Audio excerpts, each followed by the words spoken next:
Les élections professionnelles qui sont tenues le mardi 28 avril 2026 dans notre pays, une première des voix de contestation se lève déjà un jour après le scrutin. Ce mercredi 29 avril 2026, rencontré dans le cadre d'une interview, le secrétaire général par intérim du Sénat, Magloire Memiaga, dénonce une mauvaise organisation de celle-ci et qui pourrait entacher d'irrégularité tout le processus et soulever des contestations. Il faut dire que le 28 avril 2026, date retenue par le gouvernement pour l'organisation des élections professionnelles au Gabon. Je peux même dire la première élection professionnelle au Gabon. Mais le sentiment qui m'habite aujourd'hui est un sentiment de déception. Déception parce que le gouvernement vient d'organiser les élections malgré plusieurs tentatives de rappel, de report. Nous constatons que le gouvernement a organisé les élections professionnelles au ministère de l'Éducation nationale dans les préparations totales. Rien n'était organisé, tout était dans un chaos total. Je peux affirmer dans un chaos total. Parce que ce que nous avions vécu hier, c'est du jamais vu. Dans le monde des élections, même les élections politiques n'ont pas connu un tel désordre.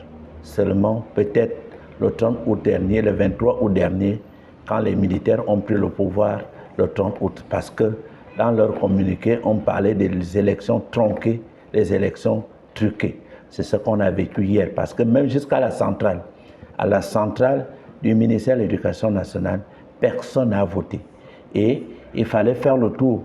Les urnes étaient remplies dans la cour du ministère de l'Éducation nationale. Et dans quelques établissements où il y a eu un semblant de vote, il y a eu un manque de bulletins de beaucoup de candidats, de beaucoup de syndicats. Par exemple, le Sénat, dans l'établissement Louis Bigman, CS Dakanda, et à Minkambo et au Yem, il y avait des bulletins du Sénat en manque. Même là où il y a un manque, il y avait vraiment insuffisance de bulletins du Sénat. Donc on ne comprend pas ce qui s'est passé. Parce que le problème de bulletins, quand il y a le processus électoral, c'est le nombre de bulletins au nombre d'électeurs. On ne peut pas comprendre un bureau de vote de 100 électeurs, on met 20 bulletins du Sénat. C'était une volonté manifeste pour mettre le Sénat hors d'état de nuire. Nous ne comprenons pas pourquoi les organisateurs, les acteurs de ce désordre ont peur du Sénat. Parce qu'on veut bien comprendre les mécanismes. Parce que ce qui se passe aujourd'hui, c'est inexplicable. Et dans toute l'étendue du territoire, c'est le même phénomène. À Bitam, hier soir, le vote a continué jusqu'à 20h. Jusqu'à 20h. Or, c'est proscrit par le code électoral. On ne peut pas voter jusqu'à 20h. Dans certaines localités, le vote a commencé à 13h. Donc, jusqu'à 17h même. Donc, pour dire que ce que nous avions vécu hier n'a rien d'élection professionnelle. Voilà pourquoi, dans notre déclaration au sortir de la réunion, notamment avec le ministre du Travail, nous avions interpellé la plus haute autorité du pays, Monsieur le Président de la République, chef de l'État, chef du gouvernement, à l'annulation de ces élections professionnelles parce que ces élections professionnelles n'ont pas été au rendez-vous souhaité par les travailleurs. Nous avions dénoncé le processus électoral. Hier soir, nous avions rencontré le ministre du Travail et nous continuons à dénoncer, à interpeller, parce qu'il y a des cas très flagrants. C'est très flagrant aujourd'hui. Comme preuve, je viens d'avoir un procès verbal tout à l'heure, mais c'est décevant. Dans un procès verbal, il n'y avait pas les bulletins du Sénat. Et il y a 25 syndicats en course, mais dans le procès verbal, je vois 25, mais malheureusement, le Sénat n'est pas listé dans les 25 syndicats en course. Donc vous comprenez que même les gens qui remplissaient les procès verbaux, je ne sais pas s'ils ont prêté attention à ce qu'ils écrivaient. Donc c'est pour vous dire que le processus d'hier, c'était un mauvais processus. Aminka Moyer, il est dit que c'est le personnel de l'éducation qui doit présider le cadre électoral. Or, hier, le préfet de Minkambo a préféré choisir les agents de la santé pour venir organiser les élections professionnelles dans le département de la Zadie. Vous comprenez que ce sont toutes ces erreurs-là que nous, on ne veut pas comprendre. Dans la circonscription scolaire Libreville Centre et dans le Grand Libreville, comment comprendre que la majorité des établissements primaires hier n'ont pas pu voter? C'est inconcevable. Comment comprendre que dans une province, on concentre le vote dans les chefs-lieux des départements, aux provinces, ainsi de suite? C'est inadmissible. Or, nous avions des enseignants affectés dans tous les recoins du Gabon. Ce sont des agents de l'État. Ils doivent exprimer leur devoir de travailleurs. Ils doivent voter. Mais l'État a envoyé ces agents-là là-bas. Ce sont des agents publics. Ce n'est pas en période électorale qu'on va dire à ces agents-là que vous ne pouvez pas voter. Vous voyez que ces agents qui sont là-bas, ce sont des oubliés de la République. Ce sont même les sacrifiés de la République. Et on comprend finalement la volonté de l'État à sacrifier les agents. Donc, nous disons que cette manière de faire n'honore pas la République. Cette manière de faire n'honore pas les travailleurs. C'est une provocation. Vous comprenez que depuis 2 semaines, le Sénat a interpellé le gouvernement sur le renvoi de ces élections au mois de novembre du premier trimestre de l'année scolaire 2026-2027. Le gouvernement a fait sourd oreille. Or, nous comprenons qu'en ce moment, nous sommes dans la période la plus sensible du ministère de l'Éducation nationale. Nous sommes en période des examens. Et à côté des examens, nous sommes en période d'intégration. Donc tous les établissements sont en situation d'examen. Mais on vient organiser les élections professionnelles. Et nous avions même des enseignants qui sont en mission hors de Libreville. On veut comprendre le mécanisme qu'ils ont mis en place pour que ces enseignants-là viennent voter à Libreville. L'enseignant qui est affecté dans un village à 50, 40 km du département, ou bien de la capitale provinciale, qui doit payer le transport pour venir voter?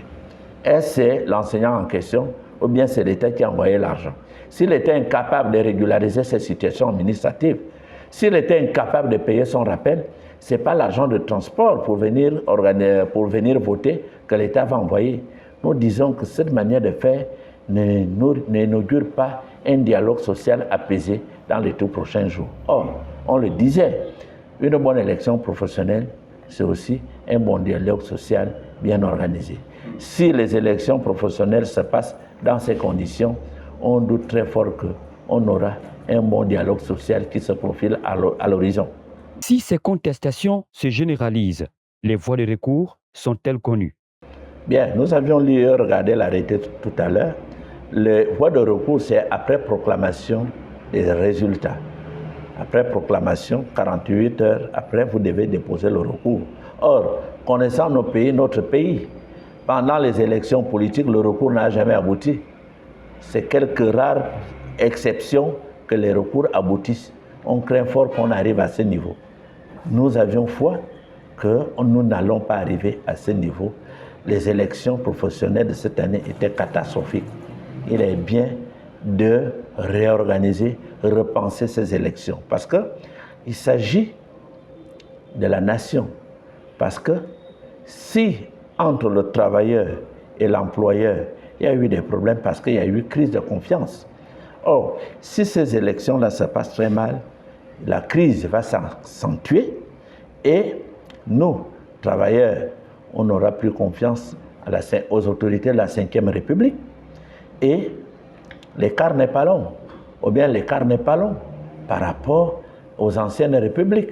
Les mêmes tares qu'on reprochait aux anciennes républiques, ce sont les mêmes tares que nous sommes en train de découvrir à la Ve République. Donc, nous disons, il a encore temps de se rattraper et il a encore temps de bien faire les choses. Si le gouvernement peut encore se rattraper en repensant, en annulant ces élections professionnelles parce que ça n'a rien donné. S'il y a eu quelques rares établissements qui ont organisé les élections, nous avions fait le tour du pays depuis le matin. Ça s'est très mal passé. au niveau du ministère de l'Éducation nationale. Les choses se sont très mal passées parce que le pic des élections devrait commencer au niveau de la centrale. Si la centrale n'a pas pu voter, ce n'est pas à côté, à l'école urbaine qui est derrière la centrale. Eux aussi, ils n'ont pas pu voter. À l'IPN, ils n'ont pas pu voter. Je peux vous citer des pléthores des établissements. Toute la circonscription Est n'a pas voté, Centre n'a pas voté, Sud, la même chose, et jusqu'à l'ensemble des établissements de l'intérieur du pays. J'ai dit quelques rares établissements ont pu voter.